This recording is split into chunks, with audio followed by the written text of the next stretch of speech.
Yes guys, how's it going? Welcome back to a new video on this Tuesday evening. I tell you what, driving home from work, walking in the house, the last thing I expected to see flash up on my phone was that Newcastle United have signed a player. That's right, Newcastle United have made a signing on the 29th of October 2024. And even bigger than that, it's not a goalkeeper. Yes guys, how's it going? Welcome back to a new video. We'll get into this guy. He is young, he's just 17 years old. He's no doubt one for the future. He's Georgian, he's called Vakhtang Salia. And I'm not going to sit here for the next 10 minutes and tell you how great he is. Because I'll be perfectly honest, I hadn't heard of him until exactly 3 minutes ago when I sat down. But we'll talk a little bit about him, what the deal is, what's happening with him, what this means for, I guess in the grander scheme of things, because really the summer was disappointing. I made the joke about it not being a goalkeeper, and for a reason. It's affecting us right now. What we 11, 12 games in the season, and we're still talking about that summer window. And I think it just shows how big the January is going to be for Newcastle, how big it is to be active and on it, as I think this represents. I think it shows that we are working in the background. This wasn't reported by Newcastle and then straight away reported by Sky Sports, Telegraph, Daily Mail and everybody else like it normally is. Just Newcastle posted this. Just on the Twitter, on the YouTube, on the website. And that shows that we are publicly advertising everything we're doing. We are going about our business. We are out there bringing it in. Young lad, bit of talent. Let's see what we can do. And as I say, I think that will be hopefully a key to what we will do this January. That it isn't just youngsters we're working on. Obviously, it's fine to announce this now because it is kind of outside of like the first team.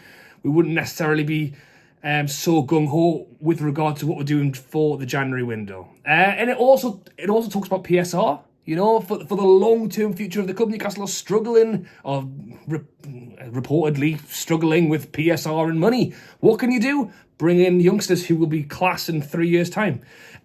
Yakuba Minter is rocking it at Brighton. It's a real shame we didn't do more with that. But we signed him for 7 and we sold him for 35.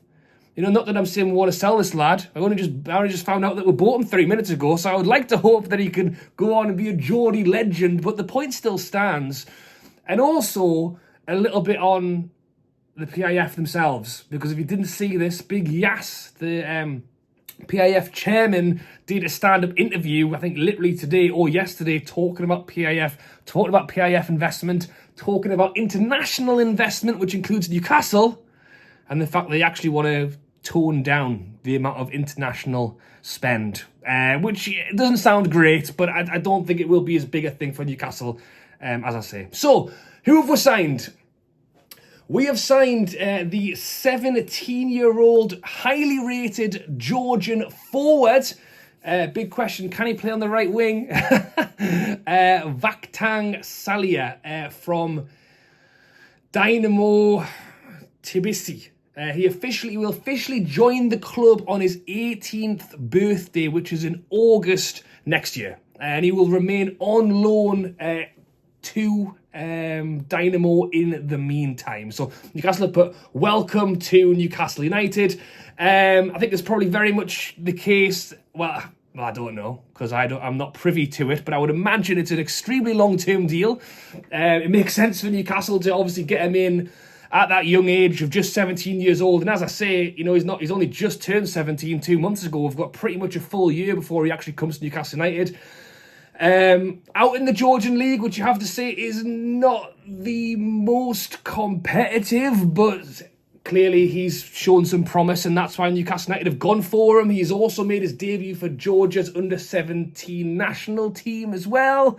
And as I say, it makes sense that he stays out on loan there to just get that more game time before coming over to us. I would imagine he would go straight into the under-21 squad to hopefully try and boost that. We did see Dan Ashworth kind of starting to recruit in that department when he was here. Obviously, since he went on gardening leave and then subsequently left, that was all very quiet for quite a long time. Hopefully, is this the first kind of Paul Mitchell signing? Is this the first kind of youngster Paul Mitchell looking further afield, looking abroad?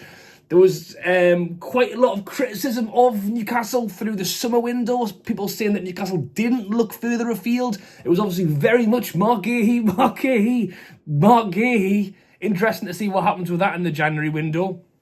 But I think it was criticism there that Newcastle very much stuck to the UK or England. It's good to see that Newcastle have had their eyes out further afield. And as I've said, I haven't seen him play. There is quite a lot of people getting quite excited over this. He's become a mainstay in his current team, scoring 5 goals in the last 24 appearances in the Georgia top flight. He is at international level for under 17s, under 18s, under 21. Paul Mitchell has said that we're delighted to get ahead of a number of other top clubs to sign the player. There you go.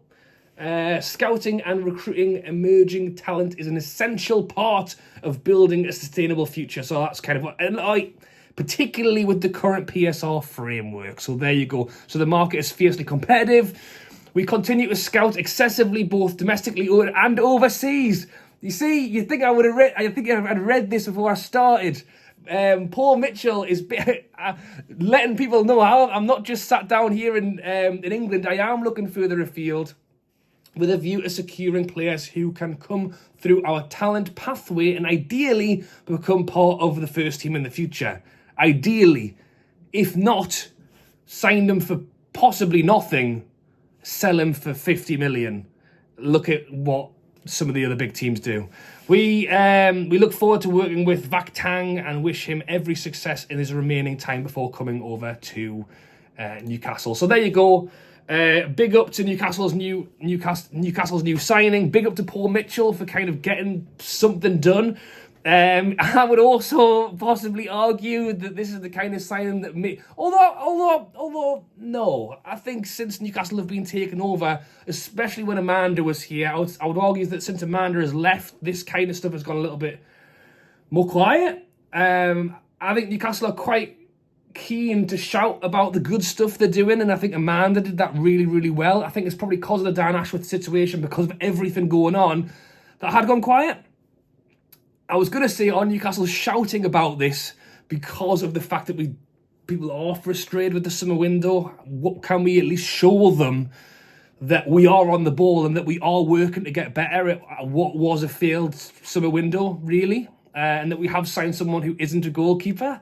So yeah, I think there's positives to take. Look, the young lad is clearly, I've never seen him, is well thought of from a lot of people by the looks of things online. He's well thought of by Paul Mitchell. He's well thought of by Newcastle United, and for that, it's a plus.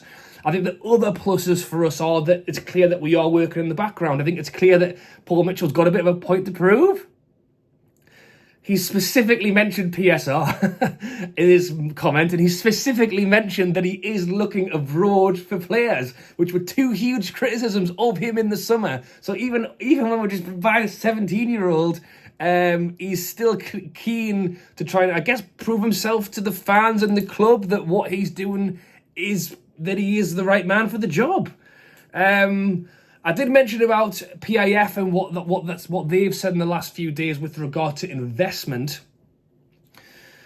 Obviously, PFR, Saudi Arabia have been spending a hell of a lot of money. Newcastle United is probably, like a small portion of that, really. The Live Golf, all of the boxing events, they've got fingers in a hell of a lot of stuff right now, and it's understood that they've gone from 3% international spend in the last few years up to 30% of their expenditure has gone on international projects. And it's thought that the PIF and Saudi Arabia want to start bringing that down and having more national projects than it is international. Bringing that spending from so it's gone from 3% to 30%. They want to bring that down to 20 to 30%. Now you could say to me, well, Rob, they didn't spend anything in the summer, so how do you get to 20% of nothing from 30% of nothing? Well, I'll tell you, Big Yas did kind of confirm after saying that although the percent spend is down, the PIF is always growing, So if you had 30% of a tenner or 20% of 20 quid, then the 20% would still be high, so that would be £4 over £3. So he kind of tried to allude to the fact that they are, as a business, trying to reduce international spend out because they want to put more back internally. But the idea is that overall, the actual spend won't reduce too heavily. I think for Newcastle United, I think we are a small percentage of the amount of money they are throwing around. And I think partly because we're not allowed to be a bigger percentage because of stupid PSR. My hope for me is that Newcastle will continue to gradually push. If I'm honest, my biggest worry of it all is that the PIF decides, you know what it is, they won't let us spend our money. We're getting a bit sick of this. You know, what do you want to do next? So I'm praying that doesn't happen. I'm praying that the PIF... I think for them, it's a status thing as well. It wouldn't look very good if they went, oh, well, they wouldn't let us spend the money, so we just decided not to bother. I don't think that's the case. I think they do want to, and I think they will continue to do so and push forward.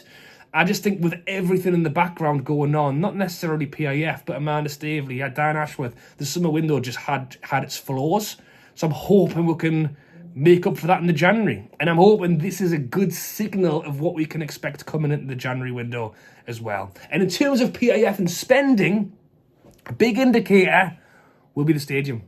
I think depending on what we do with the stadium could be the biggest indicator of the lot. If they come out and go, right, here's 5 billion. We're going to do everything we want. We're going to transform the city centre. That is a big statement.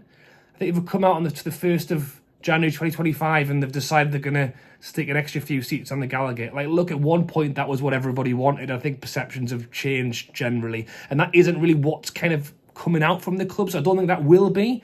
But I think that'll be a big indicator of how serious they maybe are of what they want to do with us. And, you know, I'm hoping they are very serious. All right.